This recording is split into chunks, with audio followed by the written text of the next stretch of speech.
hobnail boot of government on the necks of the American people who are simply trying to express themselves.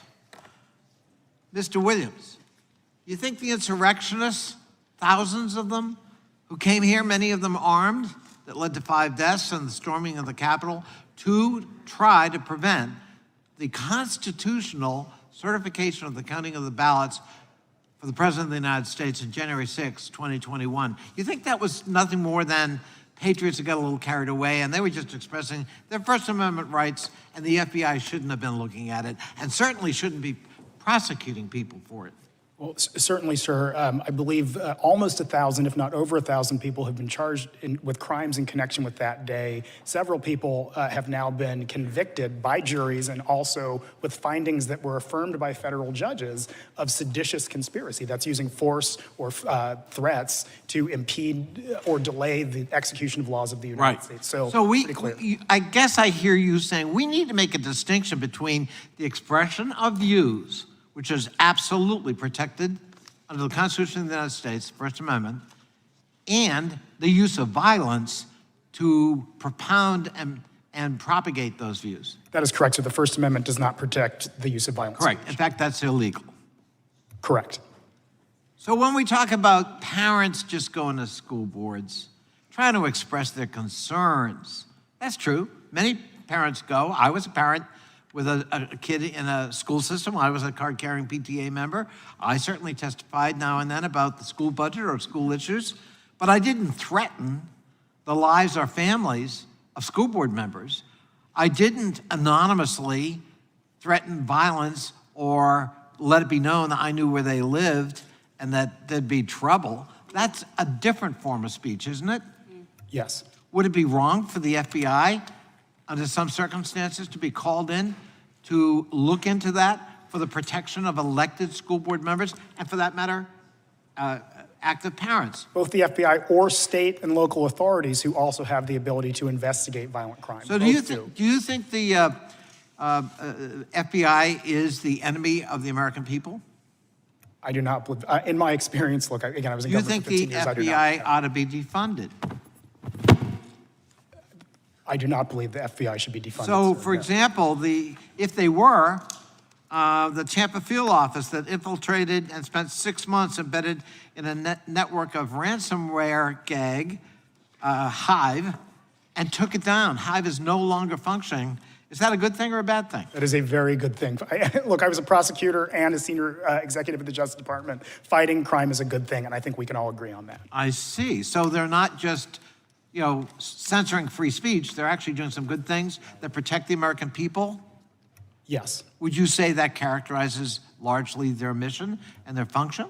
In my experience of working with the FBI and other federal law enforcement for years, absolutely, sir, that was my experience. So we have to put everything in context here. We can't allow somebody who asserts they're up to no good because a particular agent or a couple of agents may be doing X, Y, and Z, ought not to taint the entire function and mission or personnel of the FBI. Is that a fair statement? That is a fair statement, correct.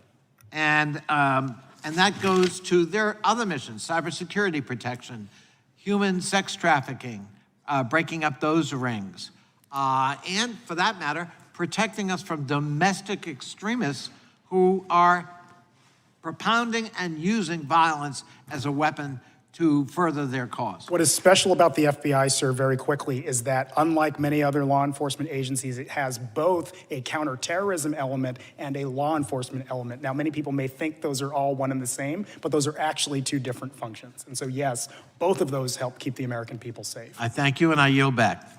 I thank the gentleman.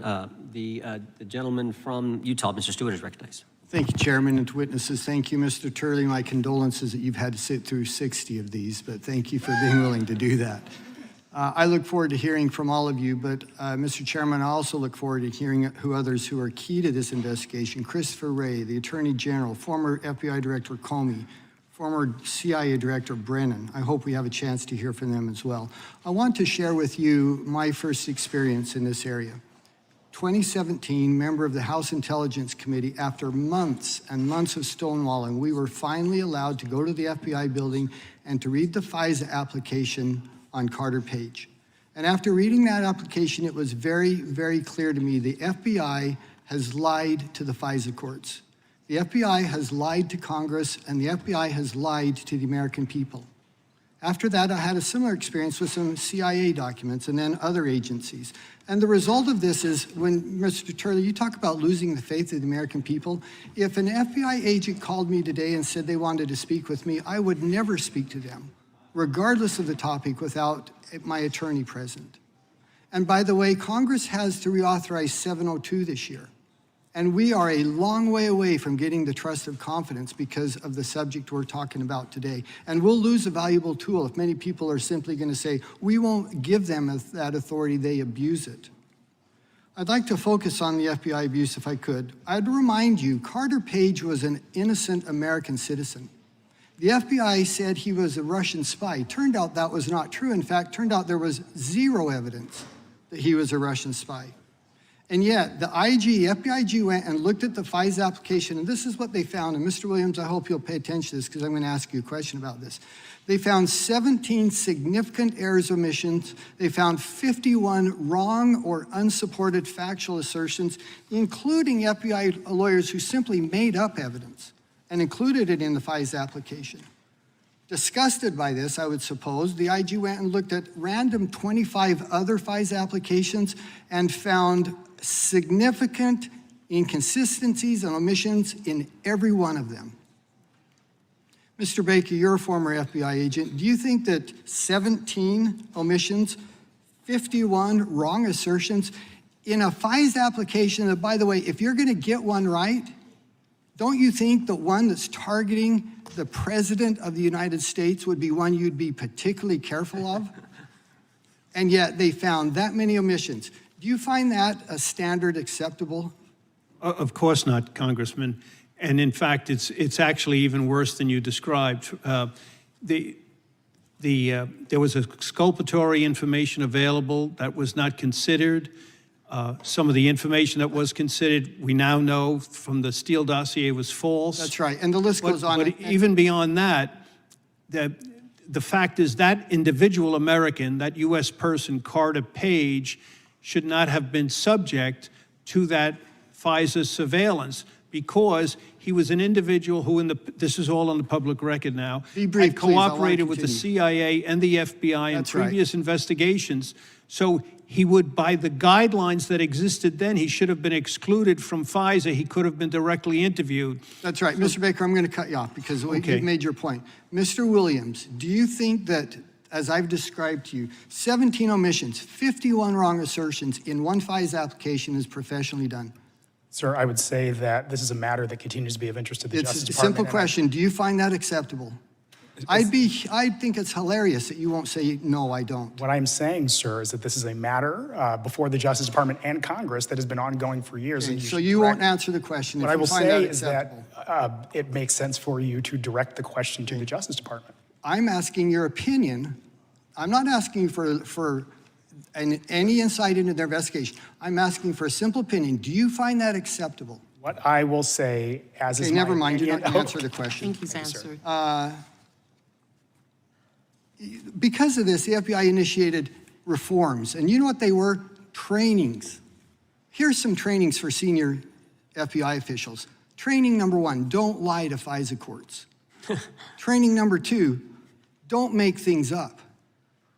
How about training number 3, don't hide evidence. That's what senior officials in the FBI did.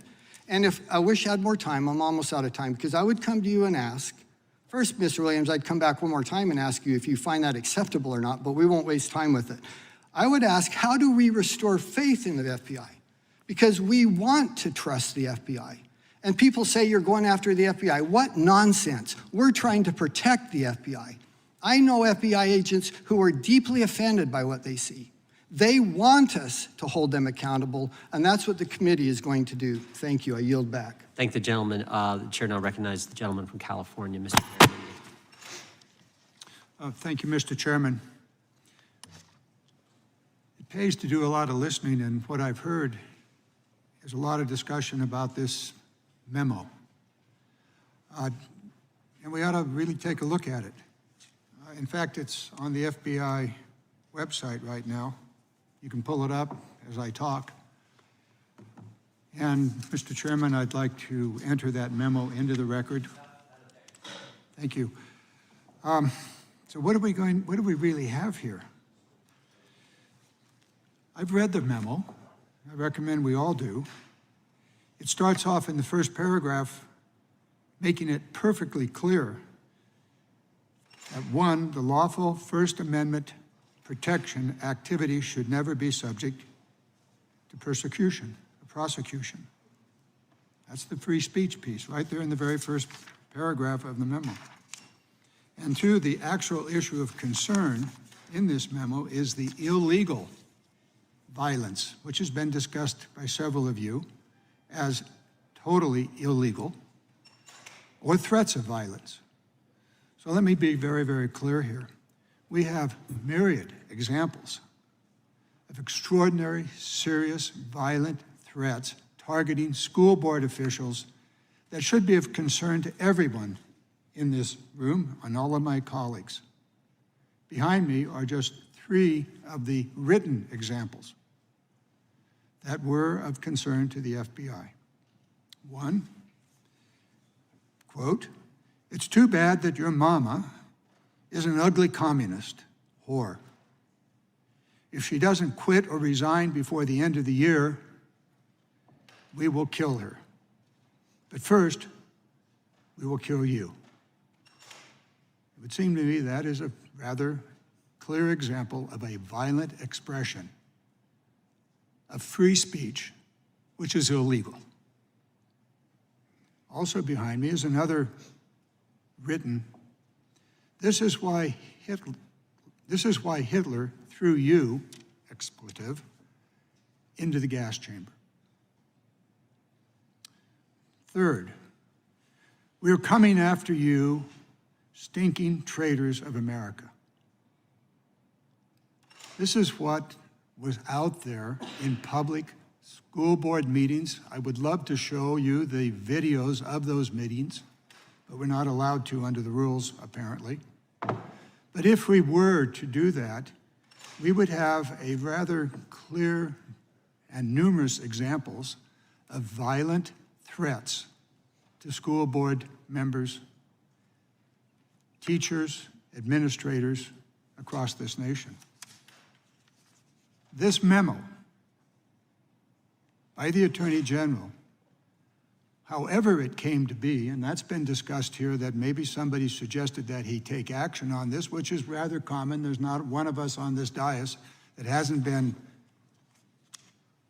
asked by one or more of our constituents to do something. And so the Attorney General does. He sends out a memo to the FBI agents across the country saying, bad things are going on. Or maybe I should just read it. Threats against public servants are not only illegal, they run counter to our nation's core values. Those who dedicate their time and energy to ensuring that our children receive a proper education in a safe environment deserve to be able to do their work without fear for their safety. That's the memo. That's what happened here. Is it the director noting, and I'm sure he had more than one source than the School Board Association, that there were things going on in our society that were dangerous. Ms. Parker, you spoke to the difference here between free speech and violent speech. This is what the FBI director did. He said to the agents, pay attention to this and keep track of it. Why? Why did he want them to do that? Because there were threats. Very real threats. Did any of them materialize? There's evidence that they did. You take a look across this country at the number of public servants that simply decided to not serve because of the violent threats. So as we go about our work here, as we go about looking at the weaponization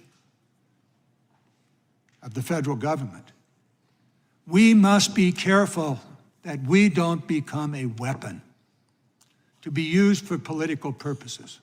There clearly, absolutely is a need to monitor all federal agencies, law enforcement, military, on and on. But let's be very careful that we don't use this committee as a weapon for political purposes. Gentleman's time has expired. Gentleman yields back. Gentleman from Kentucky is recognized. Thank the gentleman from Ohio. It occurs to me that we're sitting here in a committee that's got a fancy name, a different name. There are people watching our very first hearing and wondering, are these folks serious? There are people who have spent their careers dedicated to the service of people in this country, working at the FBI, wondering, are these folks serious enough that I could be a whistleblower, that I could come forward and share information with them and they would actually do something with it and that something good could come from it. And I want to let those people who are watching, Ms. Parker and Mr. Baker, you're an excellent example of people who will come forward and make a difference.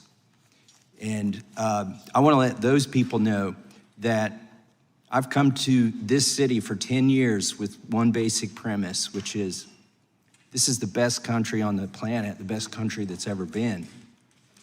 It's deeply flawed, but we owe it to our children to fix it. And that's why I sought to be on this committee. And that's why I thank you, Mr. Baker, and you, Ms. Parker, for being here, and why I invite others who are watching to please come to us. Find somebody on this dais that you trust and tell us your story so we can fix it. And speaking of fixing things, I want to talk about the FISA program, which, Mr. Baker, you've talked about in your testimony, particularly 702 parts of it that we are going to re-examine and reauthorize potentially. On the surface of it, it sounds like a practical legal concept that you would collect information on foreign targets who don't have constitutional rights, and you might incidentally collect information that pertains to U.S. citizens who do have constitutional rights. But because it was collected incidentally and not in pursuit of that U.S. person,